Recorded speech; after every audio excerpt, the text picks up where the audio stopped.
What's up, people? How you guys doing? Welcome to another YouTube channel. I am going to be breaking down videos into like a series of updates.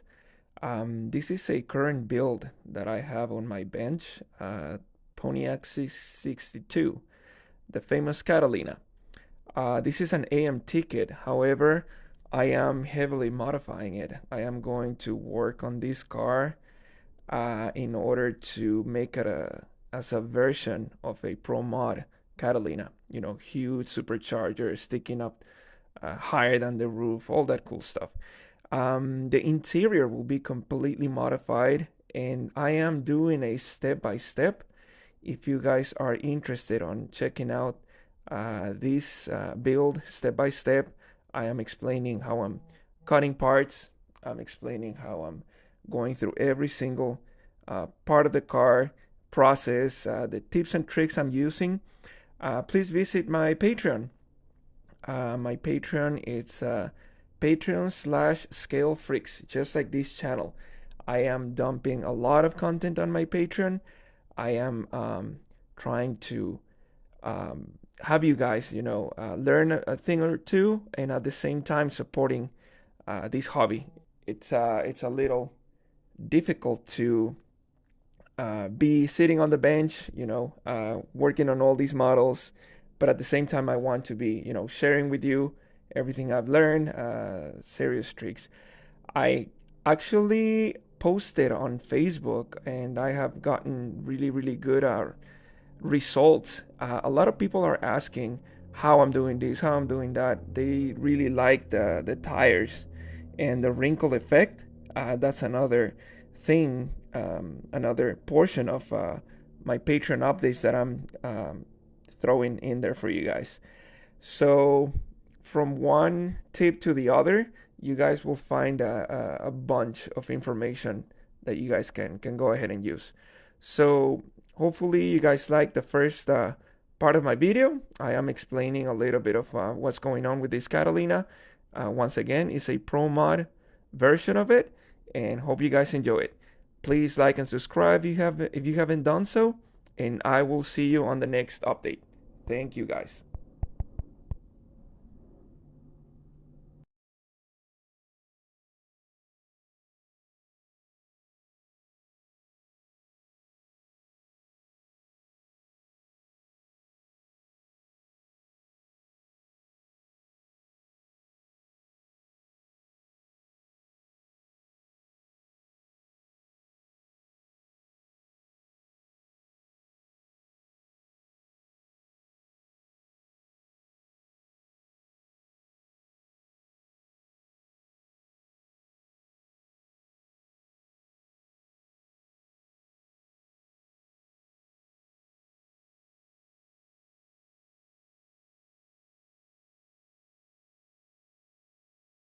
I've done a couple little things. I added more tubes on the roll cage. On the previous videos, we were explaining how the tubes are added, notched, bent, the whole thing. So I went ahead and added some more. I am still in the process of measuring the body, trying to see what's gonna go where. So it's a little tricky. Let's take this out and I will show you what's going on. So, oh, another update. Decided to do this. I opened the door. There's too much stuff going on inside to kind of like miss it. So once the doors open, you're gonna be able to see all the details and everything like hanging in there. I am only going to open one door. The other one will stay shut. So that way, you can see the driver's seat, the pedals and everything. Um, I've been working a little bit on the setup of the pedals. I will show you kind of like, I don't know if you guys can see that. This is my setup. I still have to add more tubes and little things on the back, so that's gonna be installed on the floor. Now, the cage is looking more and more complete, so I will explain what I've been doing. Let me grab one of these little stickies. So I have not added the side because we still need to be working on this side. However, everything's measured so it can be completely assembled later on and just glued. It's a little tricky again, but it can be done. I swear. There you go. So you see, it's completed. This whole side section is not glued. That way we can continue to work on there. So these little brackets, or kind of like the smaller tubes, are going to be holding a nitrous bottle. By the way, I gotta update you on some of the things that I had, that I acquired recently. So again, I added the structure for the steering column. You can see it sticking out on the other side. I utilized this blue tacky thing just to kind of like hold it in place, but the whole structure is holding from 3 points, these 3 rods. Now the steering wheel sits right on top of the seat, kind of like near the driver's arms.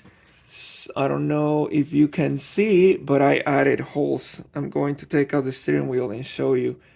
But I added holes, kind of like how they are on the real Pro Mods. These are weight reduction, little tricks that they do.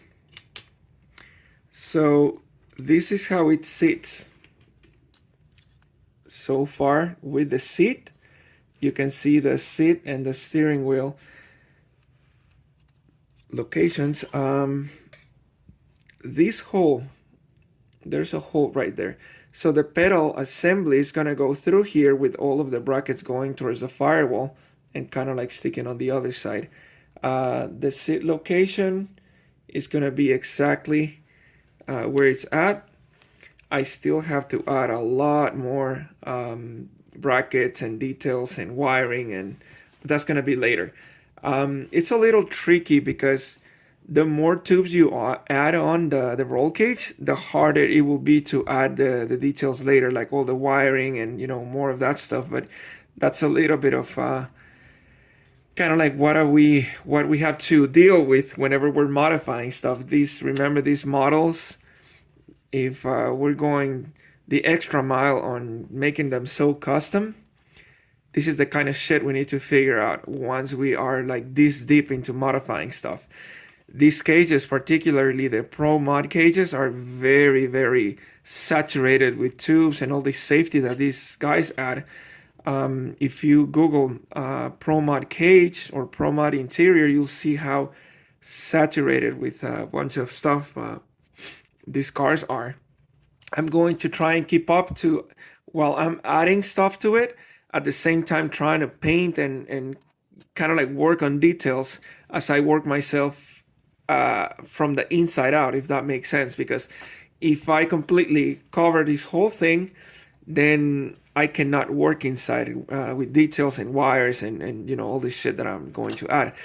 This is one of the reasons why I have not glued the cage to the body, because once I start detailing the interior, it's going to be coming in and out, in and out, in and out. That way, I can sit it, measure where everything goes, and then add a few details. For example, let's say I'm adding some kind of like electronics or anything with hoses or plumbing.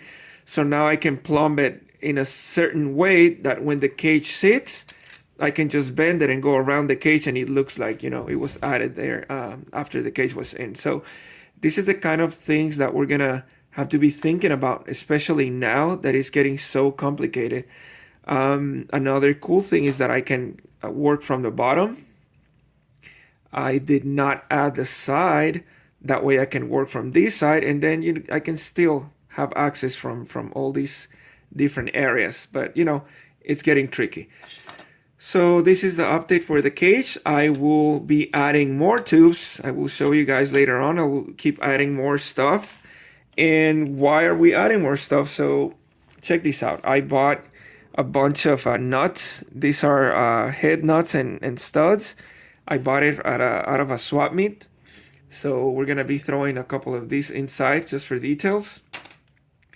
I got from Scale Riders. Scale Riders is my buddy Edgar. Amazing products. He has a huge freaking inventory of all these different details, mostly, of course, for racing, regular cars, seats, you call it. He has it. I bought a nitrous bottle. The nitrous bottle is going to go inside.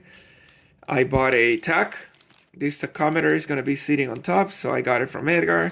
I got these rods that we're going to use on the wing, the rear wing. On the bottom is going to have these support brackets. You can see the type of kind of like tie rod ends, adjustable. This again is for the nitrous bottle. And I also got these other parts from other vendors that were there. These are like little tiny things that we're going to use on the dashboard. Some tools. These are pretty cool. They're 1/35 scale. These are for mostly like tanks. But remember, what is at one scale, it's a different size for another scale. So they will still work for 1/24th or 1/25th. They'll just be different size things. Remember that whenever you buy photo edge parts, they are not usually just for one model. Don't try to get away from, oh, this part is specifically for these models, so I cannot buy it. That, if you guys think that way, you're limiting yourselves to your imagination, how far you can go. What is my point with this? These parts that I'm opening right now, they are for a 1/600th boat. These are, come on, little shit. So these parts are for a boat. So the arrangement that we have, you see, those are the rails for the tiny little boats that this guy built. It's insane. However, I use these for like hose clamps, or for many other things. You can see a lot of brackets here that can be utilized for engine parts, holding brackets, especially when you fabricate. Again, you can see that this is for a Cupertino. Oh no, I'm sorry, I apologize. This is not. This is incline ladders. So these things are ladders, but you can use them for other style fabrication shit. Now that we're on that topic, I also found these. These are for a Wellington, a 1/48th tank. These are all the interior parts and a bunch of crap. However, we are going to be utilizing all these brackets for engine mounts, or roll cage brackets to hold again the nitrous bottle or many other accessories, electronics. You can use these brackets for many different applications. This was $10, so it works. You have parts galore here for the future. So let's open this up and let's take a look at what we have. Check this out. Look at all those brackets, and it's PE, so you can bend them and make a bunch of stuff. I was thinking on using all these side things with the little tiny brackets for my window, the window brackets that hold the Lexan. So we're gonna go ahead and play with this. I'll show you guys how we utilize this stuff. Another thing on the roll cage, these are the rods that I've been playing with. So I wanted to show you the measurements. 80 thousandths rod. So this is solid rod. You can tell here that this is solid rod and not tube. So it's 80 thousandths, 30 thousandths. This is very skinny. And this is kind of like the tiny rods that hold like body panels or any other like small electronics inside. 3/64ths and 1/16th rod. So these are the rods that I've been messing around with to create kind of like all these certain random tubes in the roll cage.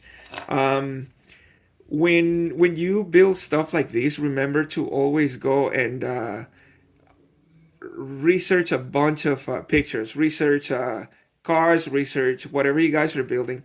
The more reference you have, the better understanding you have on how to utilize different sizes, different brackets, and a lot of that stuff that you're going to be finding on pictures and how to duplicate them. This is it. This is the real update.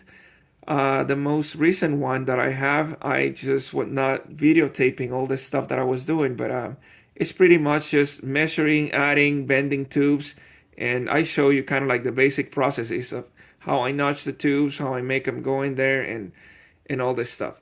So stick around. I will be updating you more on how I'm going to utilize these brackets, and hopefully, you guys can learn a thing or two. All right, peace out.